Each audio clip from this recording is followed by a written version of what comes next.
open up your mind and see like me. Open up your plans and damn, you're free. I look into your heart and you'll find that the sky is yours. So please don't, please don't, please don't. There's no need here to complicate, 'cause our time is short. This is our fate. I'm yours.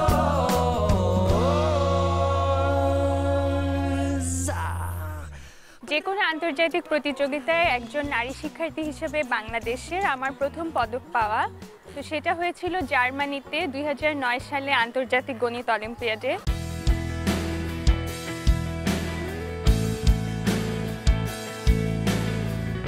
2007 সালে প্রথম কোনো আন্তর্জাতিক পরিমণ্ডলে আমার বাংলাদেশের প্রতিনিধিত্ব করা। তখন অনেক ছোট ছিলাম, হয়তো ওভাবে দেশপ্রেম বুঝতাম না। তখন এতগুলো দেশের মানুষের মাঝে যখন বাংলাদেশের লাল সবুজ পতাকাটা নিয়ে আমি মঞ্চে উঠলাম এবং সামনে যারা বাংলাদেশি ছিল তাদের আনন্দ দেখলাম, তখন আসলে আমি বুঝতে পেরেছিলাম যে দেশের প্রতিনিধিত্ব করছে এটা কত বড় ব্যাপার। বা তখনই আসলে আমার মনে জাগ্রত হয়েছিল এই অনুভূতিটা যে দেশের জন্য কিছু করতে হবে, দেশের মানুষকে এরকম আনন্দ দিতে হবে। আমি যখন 2010 সালে এমআইটিতে যাই তখন আসলে বাংলা মিডিয়াম থেকে কেউ এমআইটিতে পড়েনি আন্ডারগ্র্যাডে, আর ইংলিশ মিডিয়াম থেকে গেলেও খুব অল্প সংখ্যক গিয়েছে। তখন আসলে এমআইটি, হার্ভার্ড বা প্রিন্সটন এরকম বড় বড় বিশ্ববিদ্যালয়ে যে বাংলাদেশ থেকে অ্যাপ্লাই করে সেখানে পড়া যায় এই ধারণাটাই তখন প্রচলিত ছিল না।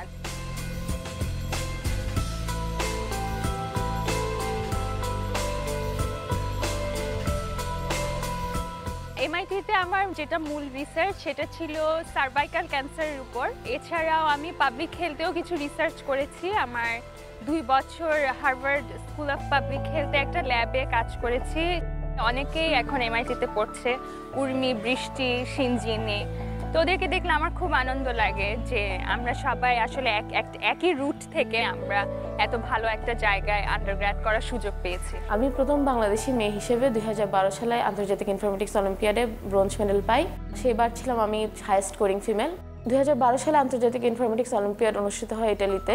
তো সেখানে আমি ছাড়া আসলে কোনো মেয়েই কোনো মেডেল পাইনি।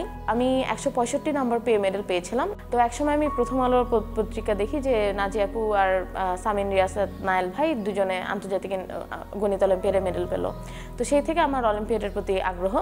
তারপর দেখলাম যে নাজিয়া আপু এমআইটিতে পড়ে, তখনই আমি এমআইটি সম্পর্কে প্রথম জানি। তারপরে এমআইটি নিয়ে মোর আরও বেশি খোঁজ নিয়ে দেখলাম যে সেটা ওয়ার্ল্ডের মানে সবচেয়ে ভালো ইউনিভার্সিটি। বাংলাদেশের মেয়েরা যদি আমাকে দেখে উৎসাহিত হয়ে ভালো ভালো জায়গায় পড়তে পারে এটা অবশ্যই আমার জন্য খুব আনন্দের বিষয়। আমার খুব ভালো লাগে যখন ওরা আমাকে জিজ্ঞেস করে যে আপু ম্যাথে ভালো করতে চাই, ম্যাথে পড়তে চাই বা বিজ্ঞানের কোনো একটা বিষয় পড়তে চাই। এটাও কিন্তু অনেক বড় একটা শিফট। আমি দেশে এসে একটা উদ্যোক্তা হতে চাই এবং আমি আইটি সেক্টরে কাজ করতে চাই এবং আমার ফোকাসটা আসলে একটু অন্যরকমভাবে। আমি চাই যে মেয়েরা স্কুল লেভেল থেকে প্রোগ্রামিং করুক এবং দেখা যায় যে বিশ্বব্যাপী শুধু বাংলাদেশে নয় মেয়েদের পার্টিসিপেশনটা অনেক কম এবং আমি সেটা বদলাতে চাই। আমার পছন্দের সিনেমাগুলোর ভিতর একটা হচ্ছে শশ্যাঙ্ক রিডেম্পশন। ওখানে একটা নিরপরাধ মানুষকে জেলে ঢুকানো দেওয়া হয় এবং সেখানে সেই জেল থেকে কেউ কখনো বের হতে পারে নাই।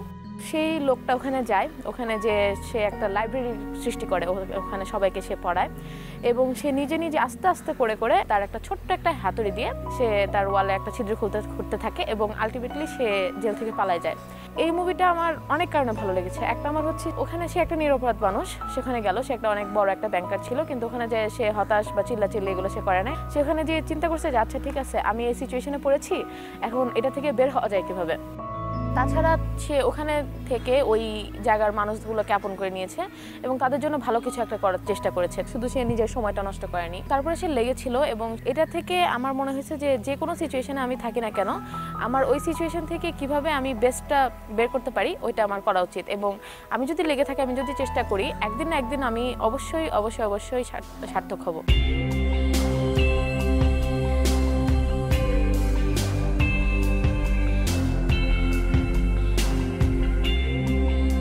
আমার বাবা সবসময় আমাকে বলতো যে তুমি কাজ করো, যা হয় হবে।